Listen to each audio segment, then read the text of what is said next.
అంబేడ్కర్ కోనసీమ జిల్లా కొత్తపేట నియోజకవర్గంలోని ప్రసిద్ధ శ్రీ మందపల్లి మందేశ్వర శనీశ్వర స్వామివారి ఆలయంలో అభివృద్ధి పనులకు నేడు శంకుస్థాపన కార్యక్రమం ఘనంగా నిర్వహించబడింది. కొత్తపేట నియోజకవర్గం ఎమ్మెల్యే బండారు సత్యానందరావు అధ్యక్షతన సహాయ కమిషనరు మరియు కార్యనిర్వహణాధికారి దారపురెడ్డి సురేష్ బాబు ఆధ్వర్యంలో దేవాదాయ ధర్మాదాయ శాఖ మంత్రి ఆనం రామనారాయణ రెడ్డి ముఖ్యంతిథిగా పాల్గొని ఆలయంలో 3 కోట్ల రూపాయలు వ్యయంతో తైలాభిషేక మండపం నిర్మాణానికి, అలాగే 1,20,00,000తో శాశ్వత అన్నదాన భవన నిర్మాణానికి శంకుస్థాపన చేశారు. ఆలయానికి విచ్చేసిన మంత్రికి అర్చకులు పూర్ణకుంభంతో స్వాగతం పలికి కార్యనిర్వహణాధికారి దారపురెడ్డి సురేష్ బాబు దుసలువ కప్పి స్వాగతం పలికారు.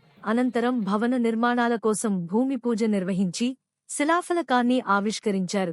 ఈ అభివృద్ధి కార్యక్రమాల ద్వారా భక్తులకు మరింత సౌకర్యాలు కల్పించబడటంతో పాటు ఆలయ ప్రాధాన్యం మరింత పెరుగుతుందని అధికారులు పేర్కొన్నారు.